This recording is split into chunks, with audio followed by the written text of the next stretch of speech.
Allies are so eager to demonstrate their strong support to you and to the people of Ukraine. And let me pay tribute to your inspirational leadership, the heroism of your armed forces, and the bravery of the Ukrainian people. Since our last summit, NATO allies have provided Ukraine with unprecedented support, including tens of billions of euros in military aid. Here in Washington, allies have taken decisions to ensure support for long haul. Yesterday, we agreed a substantial package for Ukraine. First, NATO security assistance and training for Ukraine. NATO will take over the coordination and provision of most international security assistance. With a command led by a 3-star general and around 700 personnel working at the NATO headquarters in Germany, in Wiesbaden, and at hubs in the eastern part of our alliance. This will enhance Ukraine's self-defense. Second, a financial pledge. NATO allies have pledged a minimum baseline of 40 billion euros in military aid for Ukraine within the next year, and to sustain our support for Ukraine to prevail. Third, more immediate military support to Ukraine. Over the past days, allies have pledged crucial additional military aid, including for air defense and other critical capabilities. These donations will help save lives and help beat back Russian invaders. Fourth, more bilateral security agreements with Ukraine. More than 20 allies and partners have now signed bilateral security agreements with Ukraine, giving Ukraine enduring security commitments. Fifth, deepened military interoperability. We will work more closely with the Ukrainian armed forces, including through a new NATO-Ukraine joint analysis, training and education center in Poland, and by deepening our cooperation on innovation and defense industrial production. President Zelenski,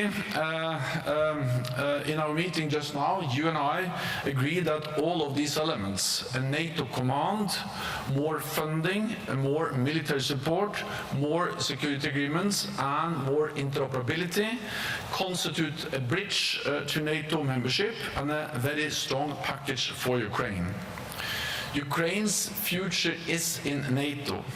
I welcome your progress on reforms, and as you continue this important work, we will support you on your irreversible path to NATO membership. Shortly, we will meet in the NATO-Ukraine Council, which we established last year at the Vilnius Summit, and discuss how to deepen our cooperation even further. So once again, President Volodímir, it's great to have you here. You have the floor. Thank you very much, Jens. Thank you so much for the invitation. Dear Jens, dear your team, and dear journalists, I am grateful to you for your attention to Ukraine and for supporting our people and our absolutely just cause, the defense against Russian aggression. It is Russia that invaded our land. It's Russia that wants to take our lives. It's Russia that kills and destroys, and through this war against Ukraine, it wants to show what awaits other countries if we do not endure. That is why we must endure. That is why we must preserve our unity, all partners. And that is why we must strengthen ourselves so that Russia does not succeed in making the world accept to the notion that wars of aggression are normal. Dear Jens, I want to thank you for all these meetings, for all these years, for all these steps of our cooperation. Thank you so much, and the allies has truly become stronger, and all that we have achieved together will continue to work for the benefit of all partners. Now, within the framework of this NATO summit, we have concrete successes and very important for us, for our people, our children, very important decisions. First of all, we appreciate the decision on air defense, 5 Patriots for Ukraine and dozens of other systems, and we expect them to be delivered as soon as possible so that as many lives as possible can be saved. Second, a year ago, we began, you said about it, we began working on a new and strong architecture of security agreements. At that time, the G7 declaration in support of Ukraine was signed, and over the past year, 32 countries have joined the declaration, and today we signed another security agreement, now with Romania. There will be more signings. Each agreement makes us stronger and will be in effect for the entire duration of our path to NATO. Today we will endorse the Ukraine Compact, and this document is a success for Ukraine as it develops our security architecture. We will definitely implement every point. We have more than enough energy for this. Third, of course, during our meetings with Jens and all other negotiations, we are discussing now to strengthen how to strengthen our warriors and give our people the opportunity to live normally. We will talk about this today at the meeting of the Ukraine NATO Council, and we are counting on strong decisions. Air defense, F-16s, the permission to hit Russian territories exactly where they are. We will discuss these issues today. Anyway, we will raise up this topic. We already have a decision regarding the NATO mission for Ukraine. This will help us train our soldiers faster and more efficiently, equip our brigades, and develop our defense forces more effectively. We have clear annual financial commitments already in our agreements, as Secretary said, $40 billion, and it's crucial to maintain such support. And all this will help curb Putin's appetite for aggression. And one more thing. We have strong wording regarding the irreversibility of Ukraine's movement towards NATO. Every step truly brings us closer to membership. We are doing and will continue to do everything to ensure that the day comes when Ukraine is invited and becomes a NATO member. And I am confident we will achieve this. Thank you for your attention. Thank you for your support. Thank you. Yes. Slava Ukraini.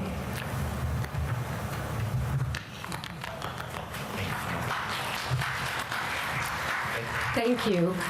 We have very limited time, so we're only going to take 3 questions because we have to have the NUC start very soon, after which, of course, there will be a statement and there will be another opportunity to engage with the media. I'll start with Reuters.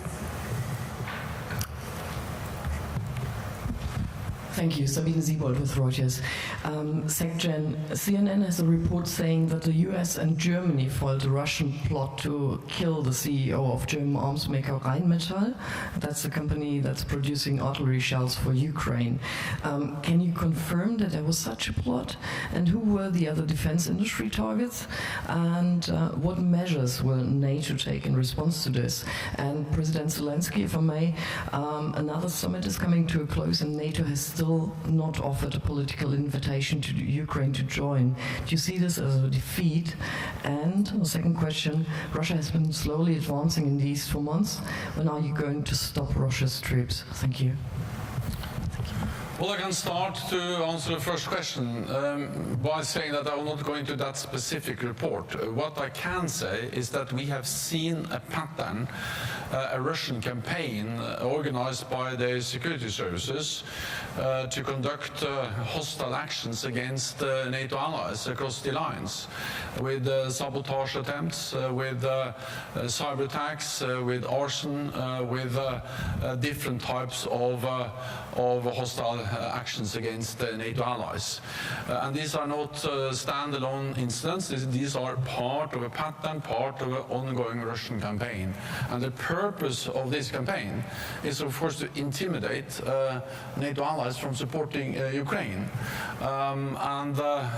What we have seen over the last months is that NATO allies have not been intimidated. NATO allies are actually stepping up their support, delivering more aid to Ukraine. And today we agree a package with a NATO command for Ukraine, with a long-term financial pledge for Ukraine, with more immediate support, with the new Patriots and ammunition to Ukraine, and with the bilateral security agreements on top of everything we do to enhance our interoperability with Ukraine. So yes, we see a Russian attempt to intimidate us from providing support, but we see that it has, if anything, the opposite effect on NATO allies. They're actually stepping up their support for Ukraine. Let me add one more thing, is that we have seen arrests across the lines in the United Kingdom, in Germany, in Poland, in the Baltic countries, following these hostile actions. And of course, there are ongoing legal processes. And what NATO does is also to increase intelligence sharing to help allies to protect against these actions. Thank you so much for your questions. So first of all, we are very close to our goal. I think next step will be invitation, and after that will be membership. It's understandable that we will not be in NATO till the war will be in Ukraine. But I hope that we will prevail. And today I see successes for our people, our families, for them, especially after this brutal attack on our hospital, children's hospital. I think we're not thinking in Ukraine about wording, which are close or not close to NATO. We are thinking about real strong steps from very strong people. And we had this speaking about the war, you can't even sometimes use the word success. Because success is no war in your country, in your life. Success when you don't lose your family. That is success. And to survive and to win this war, that will be a real success for us. And I think we have to stop speaking that for Ukraine, the membership in NATO, this is success. I think this is success for both of us. We strengthen NATO. We're strong guys. We have strong army. And we are fighting against this tyrant, Putin. And that's why Ukraine in NATO, this is both success. But for today, when we speak about very concrete successes, this is success what gives us possibility to live. Patriots, other IRIS-T Hawks. I didn't tell all these details, how many different countries and how many different systems we can have. So for us, it's to push them quicker, to have them quicker in Ukraine. That is a success for us for today. Be very honest with you. Thank you. Thank you. Okay, one question, please, because we're very short on time. Interfax Ukraine. Thank you. Irina Sommer, news agency Interfax Ukraine here. Question regarding use of allied weapon to hit target on Russian territory.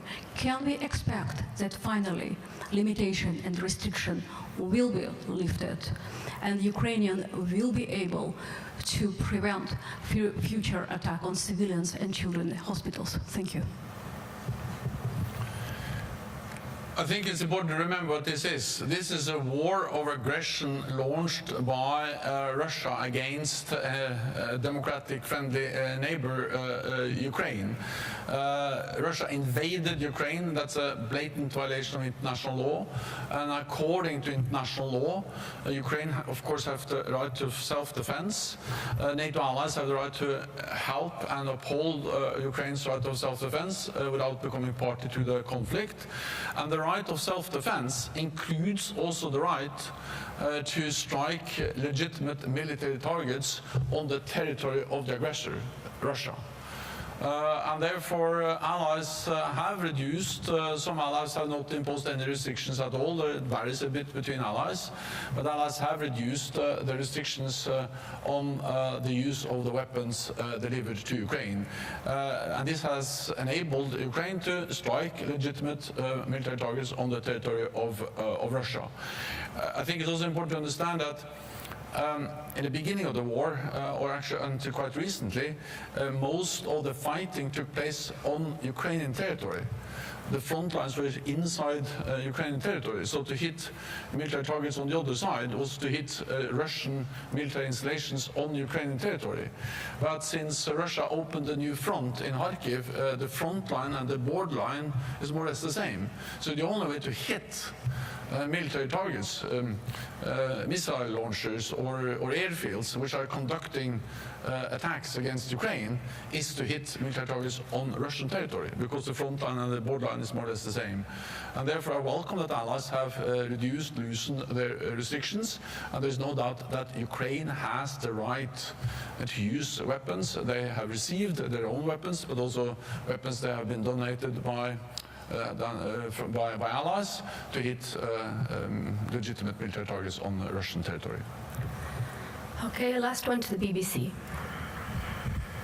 Thank you very much, Jonathan Beale. President Zelensky, first of all, have allies loosened restrictions on long-range weapons being used inside Russian territory to hit Russian military targets, or are there countries that are still not doing enough on that? And then separately, I'd like to ask you, you were recently visited by Viktor Orban, who then went to President Putin. Today we hear Viktor Orban is meeting President Trump. Are you worried he's doing backroom deals without you knowing what's going on? And then I'd like to ask the Secretary General the same thing. Did you know he was going to see Trump? Do you know what he's going to talk about? And then just finally, Secretary General, on the decision by the US, the agreement between the US and Germany to allow long-range weapons, US weapons, to go into Germany from time to time. Is that likely to antagonize Russia, or do you think it is a smart move? And if so, why? Thank you. Me? Okay, thanks so much. First of all, answering on your question, first part of your question and previous questions of the lady. So, we, of course, if we want to win, if we want to prevail, if we want to save our country and to defend it, we need to lift all the limitations. I spoke about it with partners, with UK leader, with United States President, with Secretary, all of that. And I will raise up this topic with very concrete facts. We understand where they stay. We understand from what military base they attack us. And if they attacked us and killed our children in the hospital, that is a crazy question why we can't answer and attack this, especially this person, this military base, where from these guided bombs from jets or missile came, targeted us, killed our children. So for me, that's not rhetoric. For me, it's real plan. And for our people, not for soldiers. Not only for soldiers, that's their job. They understand it. Now this is the plan for all our nation. And we are waiting from our allies, and I'm sure that our friends, allies, will understand all this. We've got very good messages from UK leader, and I hope that we will have we will make such decisions. And of course, again, if we really want to have Ukraine on the map and not to have Putin, who is attacked half of the planet, yes, we need to do very concrete steps, very quick steps. And the second part of your question, I forgot, I'm sorry. Orban, he was in Kiev. I didn't know that he will go to Putin or then to China, and you said now to Trump. Yes, so what the question? Where he will go tomorrow? I don't know. I don't know, maybe he will come again to Ukraine. I don't know. I mean, that's between us, with all respect to everybody. With all respect to all the countries, in big and small countries, but we have to understand that not all the leaders can make negotiations. You need to have some power for this. Okay, then on the same questions. So first, I can do the last question first on the issue of U.S. long-range missiles deployed in Germany. Well, they have announced that there will be periodic deployments of these long-range conventional missiles in Germany. That's first of all demonstrates the U.S. commitment to NATO, to European security, which I think is a good and very clear and welcomed message. Second, it demonstrates that NATO is about deterrence. The way NATO has prevented war, preserved peace, is by have at all times credible deterrence. We live in a more dangerous world. We have seen the aggressive actions by Russia against Ukraine, and therefore we have stepped up our conventional presence. We have strengthened our collective defense, and periodic deployments of U.S. long-range missiles in Germany is part of that picture, and something I welcome. Then on different meetings conducted by different allied leaders and also the Hungarian Prime Minister, different allied leaders meet different political leaders and also sometimes meet opposition leaders in different countries. And it's not for NATO to try to regulate the kind of travel plans for different NATO leaders. What matters for NATO is that all NATO allies agree on the policy. And we have yesterday agreed a very strong declaration from the 32 allies expressing our support to Ukraine, supporting Ukraine's territorial integrity, sovereignty, and pledging to continue and to step up our support for Ukraine. And I agree actually with what President Zelenski just said, that of course language is important, but actions speaks louder than words. So of course the language on membership, the irreversible path to membership is important, but in many ways what we do concretely together to support Ukraine is even more important. And the fact that we now are stepping up the provision of air defense systems, that enables Ukraine to prevail. And the only way for Ukraine to become a member is that Ukraine prevails as a sovereign independent nation in Europe. The long-term pledge, the NATO command, the bilateral security agreements, interoperability, these are concrete things we will do, finance and do together with Ukrainians. And for me, actually, these actions speaks louder than the language. The language is important, but more important is actually the concrete actions we are doing together with Ukraine. And all allies have agreed on this. So that matters. That's the language from NATO, regardless of which leaders in opposition or in position different NATO prime ministers or presidents meets. That doesn't undermine or reduce the importance of what we have agreed. Yeah. Okay, thank you, Secretary General. Thank you, President Zelenski. We will see you all after the NATO-Ukraine Council. Thank you so much. Thank you so much. This is the herald. No.